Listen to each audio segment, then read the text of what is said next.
as we said, try if we can on every single shot, no matter if it's a shot on the range, shot on the golf course, 8-iron driver, go through sort of a methodical routine. Okay? Yeah, exactly. So we're always going to start off by putting the club down behind the golf ball. We know the club goes there. If we put our feet down first, we are guessing the distance from the golf ball. It'll be a good guess. I'm not going to be miles away, but we know in this game, half an inch either way can make a big difference where the ball's going to travel. So start with that club down next to the golf ball. Then get yourself comfortable with your hands on the grip there. Set in your posture, get your nice sort of tilt there with the spine, and then finally setting the feet there over the golf ball. So in a nice sort of comfortable position, we're going to set up very similar time and time again, which for me is the key thing. If we can set the same every single shot, you've got the best check. When you drive your car, you're in the same position every time. When you sit at a desk in an office chair, it's the same height seat. If someone changes that, you'll notice straight away, and it'll feel very awkward trying to manoeuvre that vehicle or whatever it may be. So once you have set it better, backswing, like I say, is pretty good. We're making a nice full shoulder turn to the top of the backswing. And we get back there. There we go. So backswing is fine. The key issue for me now, this is the first thing I'm going to start working on, okay, is getting that body shifting towards target, okay. Right. What you did in the past was, I think in some ways, trying to hit down on the ball, as you said. You felt as though your path or your angle was a little bit too shallow, hitting up on the ball, thinning it, as you said. Part of the reason was that as you came into the golf ball now, there was a sort of a leaning back here as you came into, sort of moving onto your right side, and you can see your impact. Definitely leaning back this way. Okay, now if we look at this one here now, there's definitely this sort of scope. You can see your head now is in your different positions, moving to that left side. Okay, so you're moving over to the left side. If we look at the two impact positions here now, I go frame forward there. That one for me, look where your sternum is here. You're a bit more on top of the golf ball there, whereas this one, if we go through your sternum,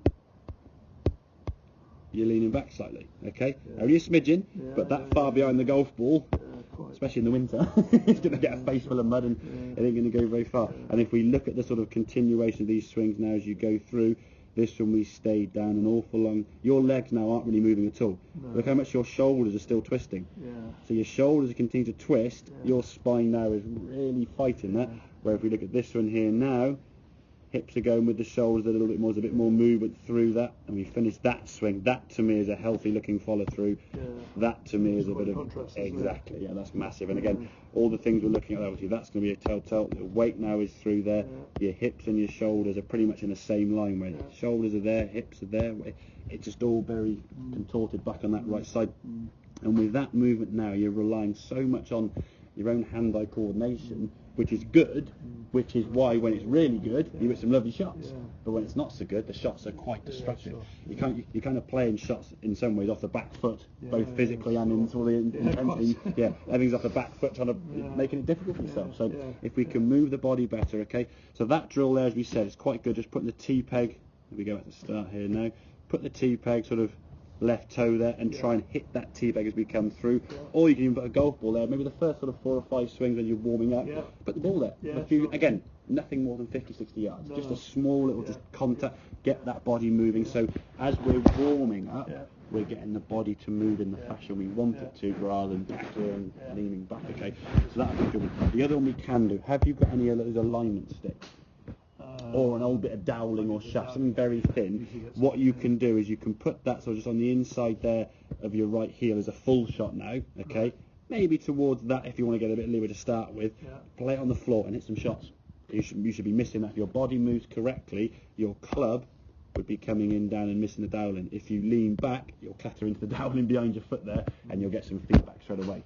Okay, so if we think about that as a club on the ground like so, if I'm setting up here, if I move into the golf ball now correctly, I'm going to be striking the ball, missing that. If I was to lean back, clatter, bang, whop, hit that. So maybe just start with perhaps on your right toe, and you can put it there, and you can sort of start moving it a bit. I wouldn't go too far, because you'll have no chance of hitting it, but you'll find probably at the lowest point, or the furthest over point would be sort of just inside your right heel there. That's going to give you about sort of 6 to 8 inches of movement there to come down and miss the contact of the ground there, okay? So there's a couple of drills there you can practice. The other one, like I said, that movement there where we put the club on your left foot, just doing that. Yeah. I get all my students to do that while they're brushing their teeth twice a day. Oh, really? Because you're not having to do any extra than your normal daily life. No. And you can just stand there, put some shoes on a good bare feet, so you might hit your toes if you're not careful, but slippers or whatever. Yeah. And you can just do that. You do that twice a day for a week. That's half an hour. Yeah.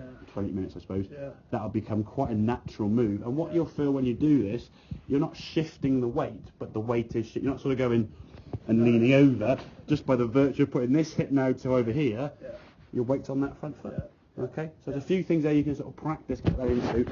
And then we'll look at driver probably next session. Mm-hmm. Yeah. Okay, we'll have a couple now if you want to, but driver mainly next session. Yeah, and then we can get on the golf course and we can have a look at those and have a great. play That's going good. there, okay? Really good. Does that make sense, Antonio? Yeah, excellent.